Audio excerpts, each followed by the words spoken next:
Boleh, tapi jangan berlebih. Yang penting cukup aja ya. Ya cukup. Jangan cukup banyak. Cukup 1 karton gitu.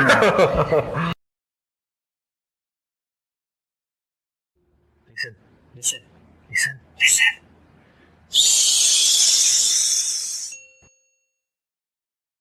Welcome Healthy People, balik lagi sama gua Paul di sini, dan kali ini narasumbernya tetap seorang fitness expert yang sudah kalian tahu di episode sebelumnya.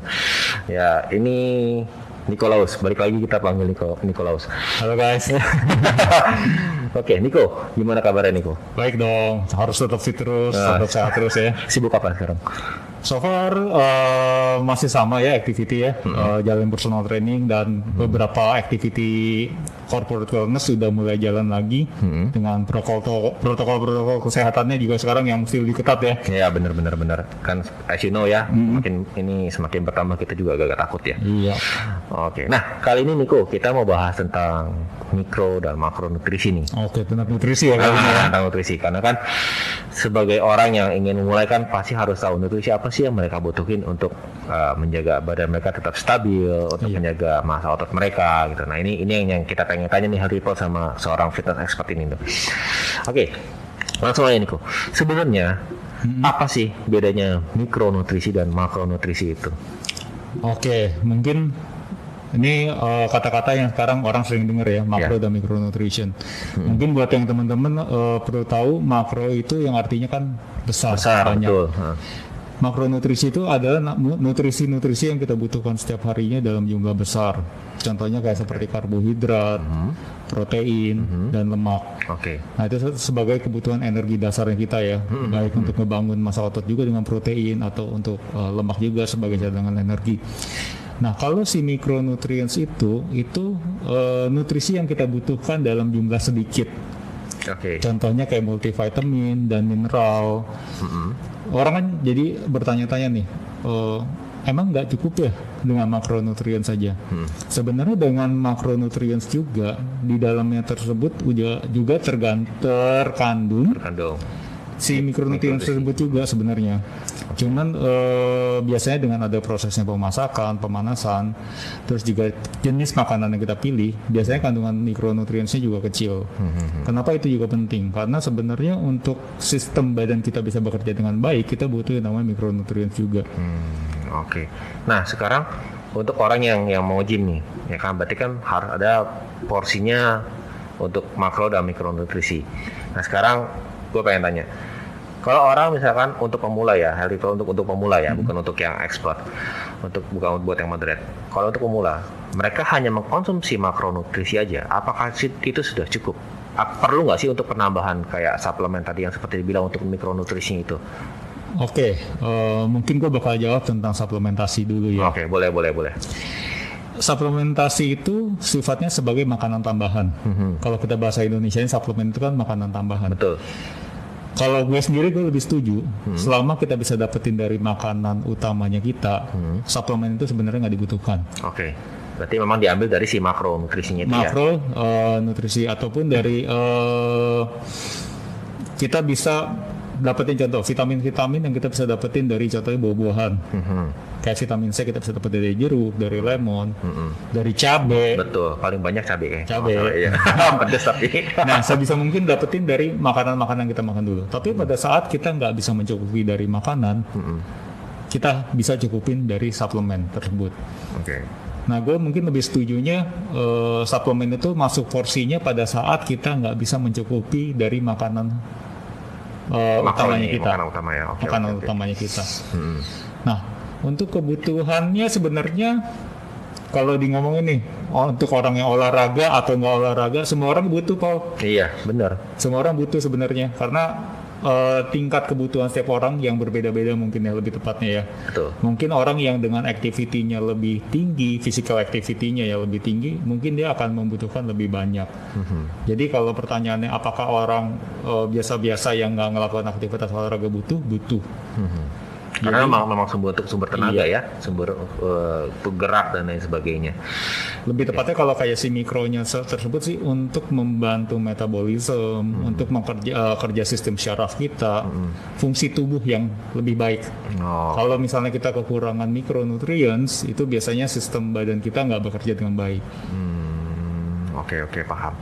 Nah, sebenarnya kalau misalkan tadi dibilang penting nggak sih si makronutrisi ini untuk membangun jaringan otot itu sendiri sehabis nge-gym, karena kan sama untuk orang pemula ini kepikirannya kan yang penting gua minum suplemen mengandung protein tinggi, yang penting bisa jaga kadar otot gua tetap stabil gitu lah. Sebenarnya dengan kita makan makanan utama itu sebenarnya kan terpenuhi ya kan, tapi apakah ada unsur lain yang memang harus dibutuhkan tubuh untuk menjaga si otot itu sendiri? Oke, kalau kita masuk ke situ ya, sebenarnya kita perlu tahu kebutuhan protein orang tersebut berapa per harinya. Betul. Karena kebutuhan protein, karbohidrat, dan lemak setiap orang itu berbeda-beda. Mungkin kalau teman-teman yang udah nonton di episode sebelumnya yang dengan saya, itu Episode perdana loh, ini episode perdana yang kemarin. ya kita sempat ngebahas yang namanya basal metabolic rate, Betul. yang artinya kebutuhan yang badan kita butuhin per hari berapa. Nah di situ kita bagi lagi komposisinya berapa persen aja Ya, dari misalnya let's say basal metabolic rates-nya Paul misalnya 1500.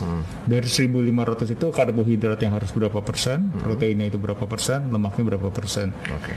Nah, kebutuhannya itu pastinya beda-beda setiap orang. Contohnya, seorang atlet yang kompetitif, dia pasti akan membutuhkan karbohidrat atau protein yang lebih tinggi dibandingkan orang yang aktivitas fisiknya nggak terlalu tinggi. Oke. Tapi rata-rata aja itu mostly cukupin paling nggak 0,8 sampai 1 gram kali berat badan. Jadi kalau seandainya nih teman-teman aktivitas fisiknya kurang tinggi nih, tipikal pekerja kantoran yang banyak duduk di kantor, 1 kali berat badan, 0,8 sampai 1 kali berat badan. Contoh misalnya beratnya misalnya 70 kg, berarti per hari itu butuhnya 70 gram 70 gram ya. Oke. Nah kalau kayak karbohidrat sendiri nih mungkin juga perlu kita tahu juga kebutuhan karbohidrat setiap orang juga beda-beda. Jadi kalau orang itu misalnya aktivitas fisiknya nggak tinggi yang kayak tadi saya bahas juga sebelumnya, itu jadi kebutuhan karbohidratnya juga sebenarnya nggak perlu terlalu tinggi. Jadi kalau orang itu aktivitasnya misalnya dia tipe olahraganya yang endurance gitu, kayak misalnya lari atau dia sepedaan, dia pasti akan butuh karbohidrat lebih banyak sebagai bahan bakar. Nah jadi kalau ditanya butuhnya berapa, sebenarnya setiap orang tergantung beda-beda ya. Oke. Nah sekarang kalau untuk lemak itu sendiri, kan kita ada lemak baik dan lemak yang nggak baik ya. Nah sekarang kita tanya lemak baiknya dulu aja nih. Kalau lemak baik itu ya kenapa diperluin sama tubuh kita gitu loh? Oke, sebenarnya kalau kita ngebahas lemak, pasti teman-teman semua bakal berpikiran lemak itu pasti nggak bagus buat badan. Betul. Nggak sepenuhnya benar, karena sebenarnya badan kita itu juga membutuhkan yang namanya lemak. Betul. Jadi contohnya nih, kita tadi kan ngebahas tentang micronutrients. Ada beberapa vitamin yang tersimpan di dalam lemak kita juga. Fungsi berikutnya lagi lemak itu sebagai cadangan energi di badan kita. Oke.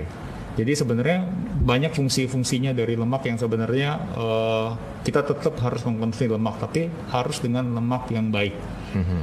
Nah contohnya apa kalau bisa disebutin? Contohnya kalau mau simpelnya nih ya, lemak yang baik itu di badan akan diproses jadi kolesterol yang baik. Mungkin teman-teman tahu ada yang namanya HDL sama LDL ya. HDL itu kolesterol yang baik, LDL itu kolesterol yang kurang baik. Oke. Nah kalau kita mengkonsumsi lemak-lemak yang baik, badan kita akan memprosesnya itu jadi kolesterol baik yang namanya HDL. Salah satu sumber-sumber yang bisa kita dapetin, misalnya kayak ikan laut seperti salmon atau tuna atau makarel. Mungkin teman-teman familiar dengan kata-kata omega ya. Nah itu sebenarnya sebagai sumber lemak yang baik juga.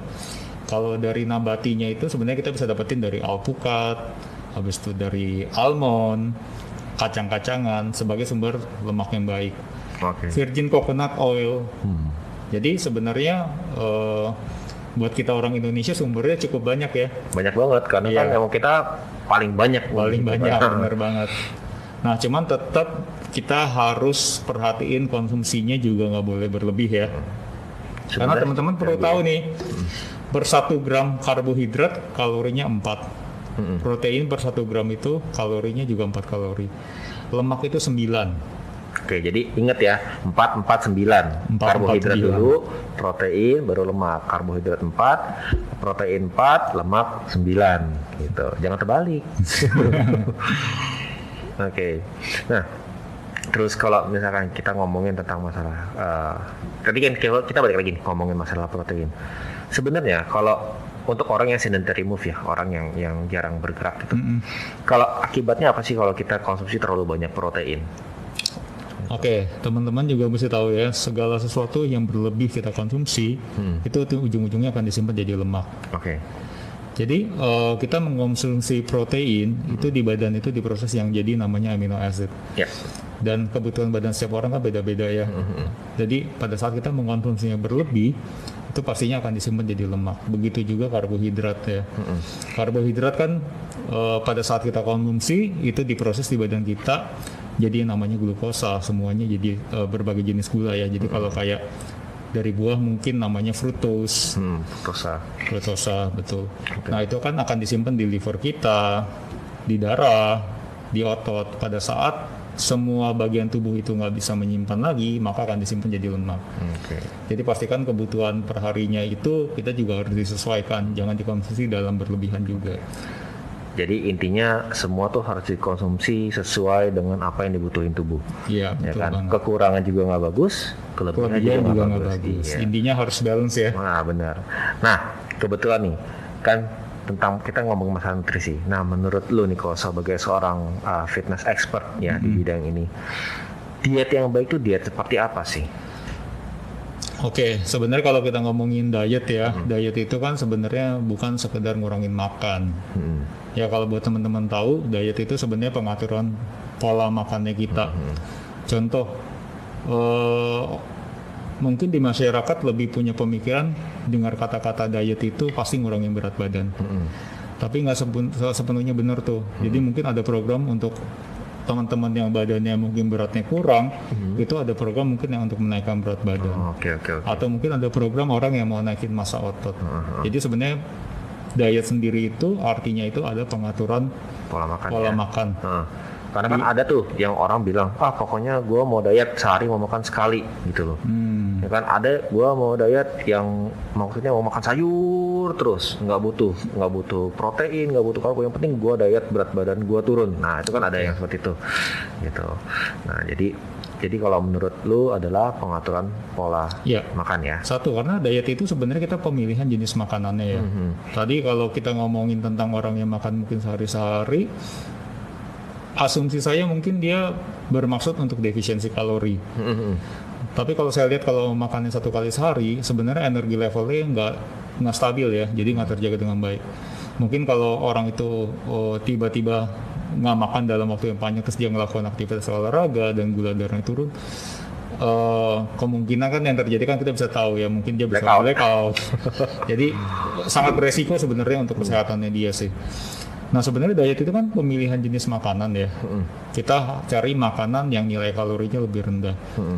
Kedua, gimana caranya kita memproses makanan tersebut. Contohnya seandainya ini, kita komparasinya misalnya untuk protein antara daging sapi dan daging ayam. Ya, oke. Dengan jumlah yang sama, daging sapi itu kalorinya 2 kali lebih besar daripada daging ayam. Oke, kenapa tuh Nicholas? Karena memang kandungan kalori di daging sapi itu daging merah itu lebih tinggi daripada daging putih. Oke. Nah jadi kita seandainya misalnya Paul mau ngurangin berat badan, udah milih makanannya ayam atau ikan yang kalorinya lebih rendah daripada daging merah. Tapi pada saat pemrosesan, Paul ngelakuinnya dengan digoreng. Jadi fried lagi ya? Di fried lagi. Terus dipakein tepung lagi. Nah itu si ayam yang tadinya kalorinya rendah itu dapat ekstra kalori sebenarnya dari si minyaknya tersebut. Karena kan tadi sebelum kita bahas tuh, per 1 gramnya lemak kalorinya 9. 9, betul. Nah, jadi dari si ayam atau ikan yang tadinya kalorinya rendah, itu sebenarnya jadi high kalori juga. Yang tadinya 2 kali lebih rendah kalori daripada si sapi ini sekarang 2 kali lebih tinggi daripada daging sapi ya? Ya, mungkin bisa sama atau mungkin lebih sedikit. Oke. Tergantung gimana caranya pemrosesannya. Oke. Yang ketiga itu masalah timing sih, timing makan. Nah, timing makannya itu juga penting. Kita kenapa harus bikin makan sedikit tapi sering? Sebenarnya untuk menjaga energi level kita cuman bisa lebih stabil di situ. Oke. Nah, baru terakhir kita baru ngelihat kebutuhan kalori kita per hari itu berapa. Jadi sebenarnya kalau untuk teman-teman yang mau ngurangi berat badan nggak sekedar hanya defisiensi kalori, tapi lebih pengaturan pola makan gimana kita mencari makanan-makanan yang nilai kalorinya lebih rendah Dari kebutuhan kalori kita. Yes, jadi seandainya gini, kebutuhannya misalnya per hari itu 1.500 BMR-nya. Nah, coba cari makanan yang kalorinya rendah sehingga dengan 1.500 itu kita tetap ngerasa kenyang. Oke, paham. Example kayak gini deh, simpelnya ya. Kenapa gue suka pakai example-nya itu pakai kentang? Bayangin satu kepal kentang. Satu kepal tangan kita kentang itu kalau cuma di bake atau direbus kalorinya nggak nyampe 100. Oke. Tapi bayangin yang satu kepal itu dijadiin french fries, tahu nggak kalorinya berapa? Pasti tinggi ya? Itu udah jadi 275. Wow.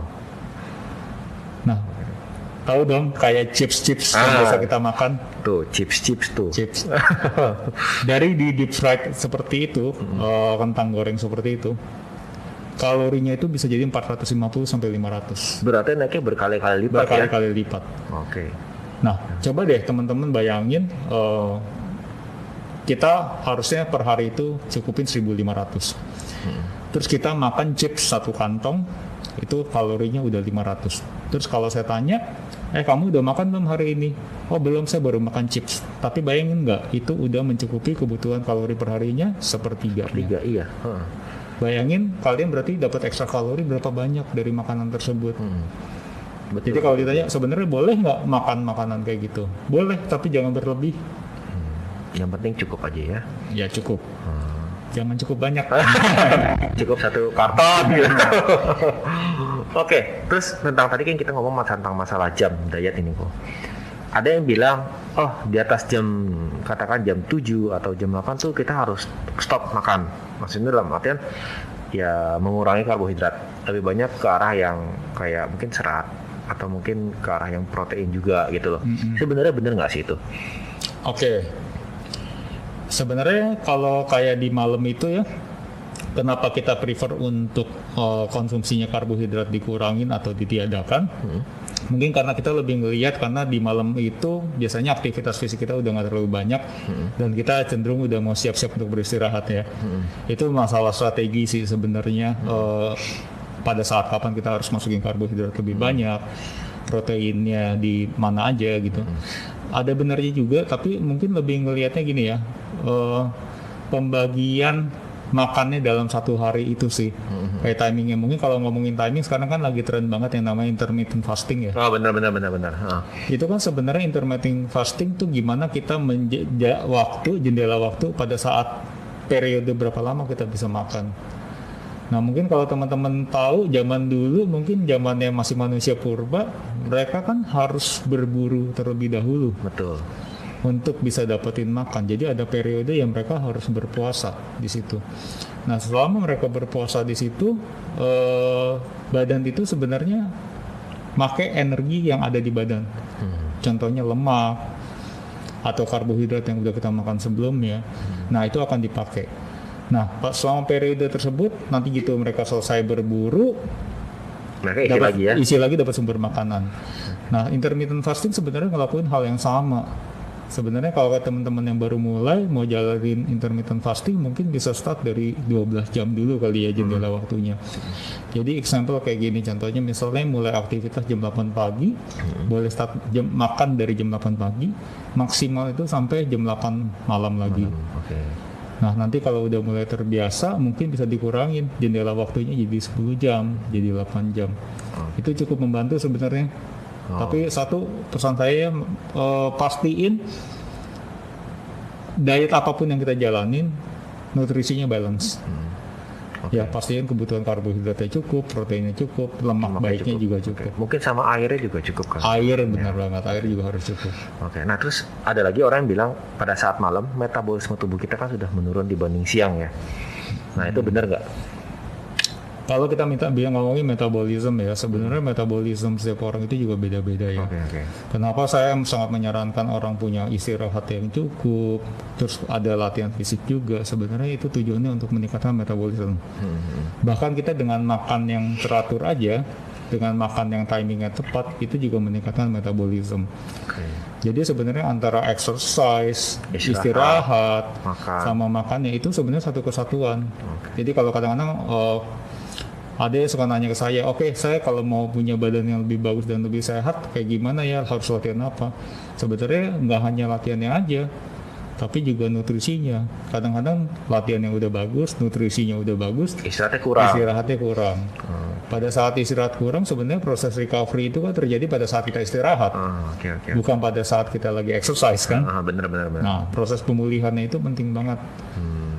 Oke, jadi ingat tuh hari people, 3 kunci penting: latihan, istirahat, makan. Itu yang jadi satu tuh, jangan dikurang-kurangin. Gitu. Kadang ada orang yang benar, ada orang bilang, yang penting gua nge-gym sehari 2 kali. Ya kan, terserah mau pagi misalkan bagian upper body, sorenya lower body, yang penting gua nge-gym gitu loh. Dan akibatnya ya mereka cuma konsumsi suplemen, yang mungkin makan utama juga ada, tapi kan dikurangin. Nah, balik lagi nih kok tentang diet. Sebenarnya kalau misalkan kita mau ngurangin orang yang paling umum ya, weight loss ya, maksudnya weight loss. Sebenarnya yang dibakar pertama kali itu apa sih sama tubuh kita? Gini ya, sebenarnya kalau prinsipnya untuk orang yang mau weight loss atau fat loss, kenapa kita harus bikin defisiensi kalori? Sebenarnya kita di situ kita mencoba memaksa si badan menggunakan energi di badan yang tersedia. Ya. Nah, pertama kali yang pasti bakal dibakar itu pasti karbohidrat yang ada di badan. Jadi selama orang itu misalnya dia mau menurunkan berat badan, sedangkan konsumsi karbohidratnya masih tinggi, si badan itu nggak akan pakai lemak sebagai sumber energi. Dia akan tetap pakai karbohidrat ya? Tetap aja akan pakai karbohidrat. Nah, kita kenapa menyarankan orang-orang yang untuk weight loss atau fat loss, itu karbohidratnya per hari itu jangan lebih dari 150 gram. Nah, harapannya apa? Supaya energi yang tersedia di otot juga tetap ada dengan karbohidrat yang di input setiap harinya. Sisa kekurangannya itu badan akan pakai lemak sebagai sumber energi. Jadi di situ lo mulai dikikis lemaknya ya? Ya, di situ lo mulai dikikis lemaknya. Jadi kuncinya buat orang yang pengen, saya lebih suka dengan kata fat loss ya daripada weight loss ya. Fat loss. Karena kalau weight loss tuh mungkin bisa jadi karena dia hanya sekedar makan sehari sekali atau bahkan sehari nggak makan, itu berat pasti turun. Betul. Tapi kemungkinan yang bisa jadi yang turun tuh cuma kadar air sama otot. Contoh kayak misalnya seandainya orang itu nggak makan karbohidrat sama sekali, itu udah pasti beratnya turun. Karena sifatnya dari karbohidrat apa mengikat air. Jadi kalau dia nggak makan karbo, udah pasti beratnya turun. Sama orang bilang gini, mendingan gue sauna aja. Begitu sauna keluar nimbang, deng itu beratnya. Penjelasannya untuk sauna nih. Kan banyak yang bilang gitu ya. Apalagi di Megajim yang punya sauna. Yang penting antara cari keringat ya kan, ngobrol-ngobrol di sauna, tapi nggak aneh-aneh ya, ngobrol-ngobrol di sauna, terus begitu keluar nimbang, wah berat gue turun, keluar makan, nah segitu lagi besoknya, wah berat badan gue naik, gue sauna lagi turun. Kalau kita ngomongin sauna ya, gue bakal ngomongin soal keringat itu nggak menunjukkan seseorang itu nggak bakar kalori banyak atau enggak. Iya betul. Kalau misalnya nggak bakal kalori, orang yang masuk sauna aja tuh banyak yang badannya tiba-tiba lean gitu keluar. Karena sebenarnya licin. Sauna itu kan sebenarnya atau kita exercise nih, kita berkeringat. Itu dimana sebenarnya yang dikeluarin tuh adalah air yang di bawah lapisan kulit atau water retention. Jadi salah satu selain urin ya, tempat kita membuang cairan dari tubuh adalah dari keringat kan. Nah sebenarnya itu tidak menunjukkan kita ngebakar kalori banyak atau enggak.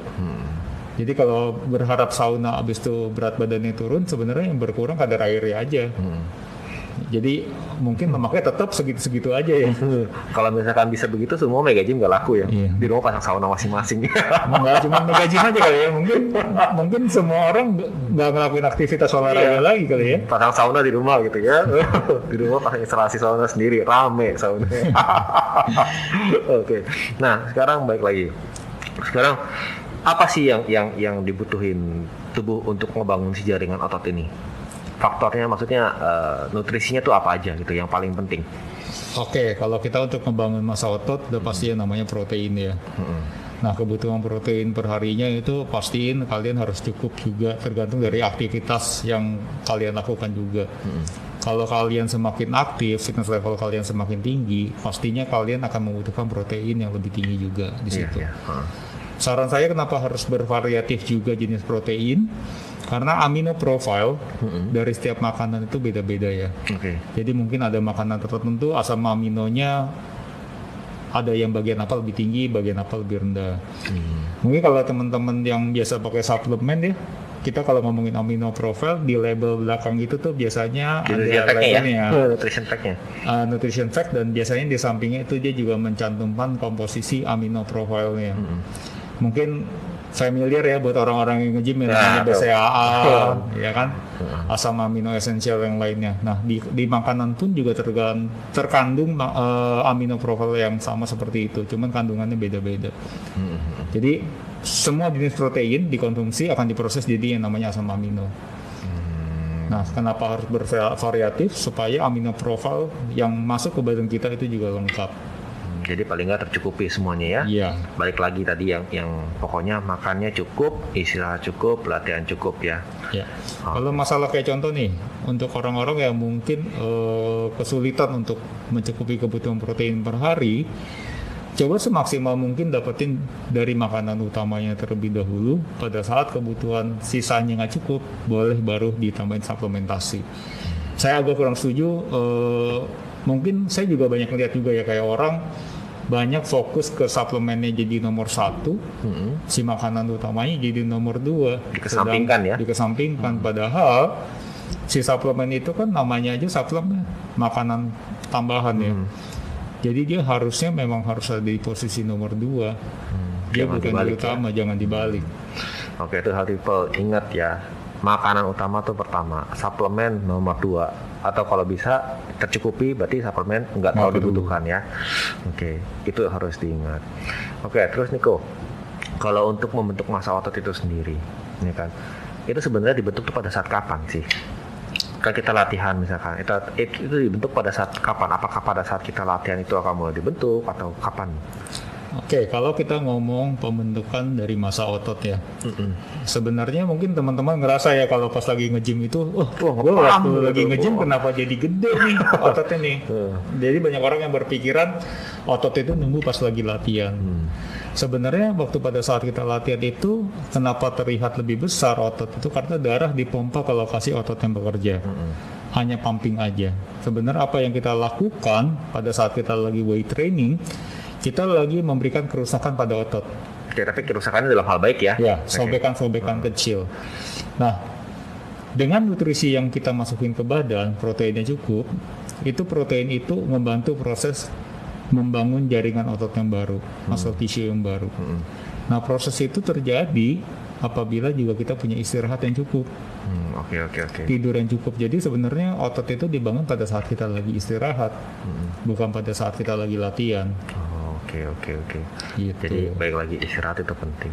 Tapi kadang gue suka denger gini kalau di gym, biar instan, injek aja. Oke. Ya kan? Ini kita ngomongin tentang penyalahgunaan obat ya. Nah, ini agak menyimpang sedikit ya, karena ini yang sering terjadi di tempat-tempat gym ya. Karena orang pengen dapetin hasil yang cepat, terus mereka juga nggak mau terlalu buang waktu banyak, makanya mereka ngelakuin hal seperti ini gitu loh. Nah, ini kita tanya ke fitness expert nih. Oke. Mungkin yang Paul maksud mungkin penyalahgunaan steroid kali ya. Iya, betul. Oke. Kalau kayak untuk penyalahgunaan steroid, sebenarnya kita berusaha memberikan efek yang instan ke badan, tapi dengan konsekuensi. Karena sebenarnya badan kita sendiri itu kan memproduksi hormon. Dengan kita memberikan ekstra tambahan itu sebenarnya si badan jadi, oh kenapa testosteron gue di badan jadi banyak ya. Badan langsung kirimin sinyal untuk kita menghentikan produksi testosteron. Jadi testosteron alami kita jadi stop di situ. Kenapa sih orang pakai steroid itu bisa jadi besar? Pada saat kita mau membangun massa otot, kita membutuhkan yang namanya hormon. Recovery kita juga bisa jadi lebih cepat pada saat kita menggunakan testosteron. Nah, kita dengan pakai testosteron itu sebenarnya kan memasukkan benda asing ke badan. Betul. Yang pastinya akan ada resiko di situ. Nah, sebenarnya testosteron sendiri itu juga bisa meningkat pada saat kita punya konsumsi makro dan mikronutrien yang baik tadi. Terus istirahat yang cukup. Dikombinasi dengan latihan yang tepat juga, sebenarnya kita menaikkan testosteron alami. Nah, mungkin yang saya kurang suka dengan penyalahgunaan seperti itu ya, orang jadi fokusnya itu badan bagusnya nomor 1, sehatnya jadi nomor 2. Padahal yang kita mau itu kan kita punya badan sehat, badan bagusnya itu bonus. Nah, sangat nggak disarankan ya healthy people ya untuk penyalahgunaan obat seperti itu. Mungkin hasilnya akan sangat signifikan banget. Betul. Bagus dilihat, tapi kan memberikan efek yang kurang baik ke tubuh ke depannya. Oke, itu saran dari fitness expert ya. Jadi jangan pernah melakukan hal seperti itu kalau mau konsumsi yang normal-normal aja ya. Cuma dia mesti diingetin lagi ya, suplemen sama drugs itu beda ya. Ya betul. Ya, jadi masih banyak yang punya pemikiran yang salah tentang suplemen juga. Kayak saya sempat nih dapat satu pertanyaan nih. Jangan pakai suplementasi protein, nanti kalau nggak pakai lagi ntar badannya jadi lembek lagi, jadi nggak bagus karena itu di dalamnya ada steroid. Sebenarnya logikanya gini aja ya. Kalau si orang itu mengandalkan si protein sebagai sumber utamanya, protein powder ya sebagai sumber utamanya, makanan utamanya nomor 2. Ya secara logik aja kalau itu di stop, badannya kan nggak ada asupan sama sekali. Betul. Sedangkan dia udah terbiasa itu dijadikan sebagai sumber utama. Ya logikanya ya udah pasti akan hilang lagi. Karena kenapa? Badan kita kan setiap hari memang butuh yang namanya protein. Pada saat dia asupannya tiba-tiba di-cut sama sekali, dan dalam jangka waktu yang panjang ya udah pasti hilang. Tapi kalau misalnya orang itu dapetin sumbernya dari makanan utamanya dia, ya harusnya nggak ada masalah ya. Karena tercukupi kan? Tercukupi di situ. Oke tuh seperti itu. Nah sama paling gini kok mau nanya nih. Sebenarnya otot mana sih yang paling banyak memerlukan nutrisi? Oke, kalau kita ngomongin otot nih ya. Kalau kita ngomongin skeletal muscle, otot yang paling boros sebenarnya paha. Kenapa? Kita lihat deh dari seluruh tubuh kita, otot yang paling besar mana? Paha. Otomatis dia pasti membutuhkan energi yang paling besar kalau untuk skeletal muscle. Tapi juga kita perlu tahu, jantung kita ini juga otot loh. Lambung kita ini juga otot tuh, sistem pencernaan kita juga otot, paru-paru kita juga otot, itu semuanya juga penting sebenarnya. Jadi pastikan kenapa kebutuhan makronutrien dan mikronutrien itu harus cukup. Sebenarnya kita untuk memastikan badan kita bisa bekerja dengan baik dan maksimal di situ. Tanpa ada hambatan ya? Iya. Oke. Nah, terakhir ini kok, saran untuk healthy people yang baru mau memulai diet itu baiknya seperti apa? Jalaninnya seperti apa? Jadi biar healthy people tahu, karena kan di luar sana banyak orang-orang yang bukannya salah gitu loh. Kita nggak menyalahkan, cuma kan banyak persepsi yang mengatakan ini yang terbaik. Mungkin ini yang terbaik untuk mereka, belum tentu yang terbaik buat orang lain gitu loh. Nah ini mungkin dari fitness expertnya sendiri, apa sih saran untuk si healthy people ini gitu loh? Oke, mungkin pesan saya satu ya buat teman-teman semua yang untuk memulai diet. Yang pertama itu pastikan dietnya itu bisa konsisten kalian jalanin. Keep it simple. Diet yang kalian bisa jalanin dalam waktu panjang ya. Jadi dalam arti, karena kan banyak orang yang mulai diet abis itu nanya nih, gue diet kayak gini sampai kapan nih? Karena kalau buat gue sebenarnya semua jenis diet pastinya bagus ya. Sekarang kan banyak yang ada namanya keto, ada yang namanya paleo, mau ada yang plant based dietnya, maunya dari sumbernya biji-bijian semua atau sayuran, semuanya pasti baik. Cuman coba dipilih jenis diet yang paling fit buat ke kita. Jadi kita bisa jalanin dalam waktu jangka yang panjang ya.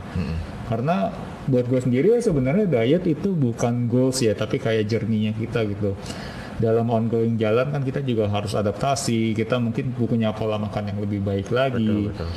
Dan pastinya kan kita juga harus adjust ya, dengan kita ngelakuin diet udah mencapai target yang mau kita capai, pastinya kan kita ada next step-nya lagi, mau ke depan lebih bagus lagi kan. Nah itu kan kita juga harus sesuaikan sebenarnya nutrisinya kita.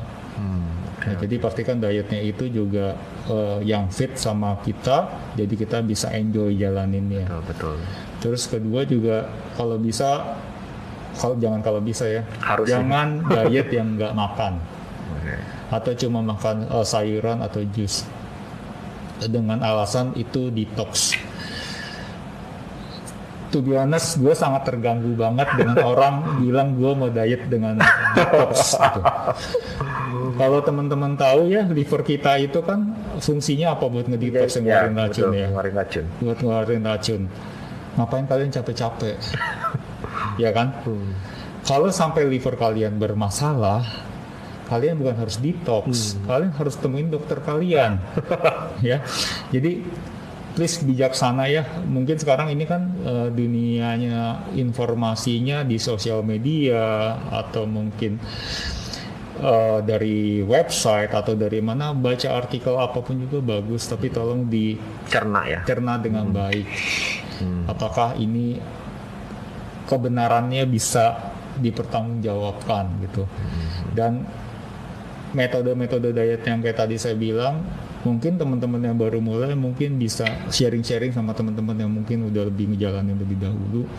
Jadi mungkin bisa dapetin tips-tipsnya dari teman-temannya. Karena mungkin setiap orang punya obstacle-nya masing-masing ya dalam ngejalanin diet ya. Nah gimana kita menghadapinya sebenarnya ya learning by doing sih. Sambil jalanin nantinya juga kita bisa ngerti lah ya, ngerti dirinya. Yang penting makanya ya belajarlah dari pengalaman gitu. Oke, paling nanya gini, Niko, lu kan ngajar di GBK ya? Ya, lu ngajarnya hari apa aja? Mungkin ada hari people yang mau gabung sama lu, mungkin mereka ngeliat ini fitness expert dan ngajar seperti apa, mereka mau join gitu. Oke, actually kita di My Coach itu seminggu ada 2-3 kali di GBK. Di situ kita mau ngebantu nge-support teman-teman yang mau melakukan aktivitas olahraga, dan kita ngasih jamnya itu setelah office hour. Oke, after office hour. After office hour. Tapi nggak malam kan ya? Nggak malam. Ada yang 6.30, ada 7.30. Kalau jam 10 sepi. Nah, schedule-nya sebenarnya karena disesuaikan ya. Karena kan sekarang kan selama PSBB ini ada yang tutup earlier lebih cepat, kita biasa juga adjust jamnya. Itu mungkin bisa dilihat di Instagramnya kita, mycoach. Nanti Instagramnya. Nah itu sebenarnya ya, dan sama aktivitas yang di kantor sih sekarang yang karena gue lakuin itu di kantor-kantor juga udah mulai sadar tentang kesehatan, jadi mereka banyak melakukan aktivitas olahraga di kantor. Oke, jadi ada di outdoor, ada di indoor juga ya. Oke, jadi untuk hari ini kalau misalkan kalian udah dikasih schedule-nya sama Nikolaus, kalau yang mau ikut kelasnya boleh dong? Boleh banget. Terbuka untuk umum kan? Terbuka untuk umum. Kecuali bukan yang kantor kan? Oke, jadi nanti di sana ada registrasinya pastinya ya. Ada registrasinya. Nanti registrasinya tinggal datang ke sana ke GBK aja. Nanti langsung cari aja coachnya, namanya Nikolaus, jangan salah ya, Nikolaus. Cari aja fitness expert namanya Nikolaus, itu pasti udah pasti ini orangnya. Ya, oke, Hari People. Paling sampai sini dulu. Sebelumnya Niko, thank you udah datang. Ini udah kedua kali datang ke sini, udah sharing ya lumayan detail, jadi health people juga tahu kondisi seperti apa. Ini thank you banget Nikolaus sekali lagi udah datang, diundang. Sama tadi kalau gue undang lagi jangan kapok-kapok. Pasti. Nah, semoganya tips-tips ini atau sharing yang kita bagiin di sini bisa bermanfaat ya buat fit people juga ya. Iya, makanya ini yang memang di sini kan media untuk sharing. Jadi seneng banget bisa datang seorang fitness expert yang sudah berkecimpung di dunia fitness ini sudah 15 tahun ya. Ya kurang lebih 15 tahun gitu loh. Oke, Hari People, sampai sini dulu. Sampai ketemu lagi di next episode dan bye.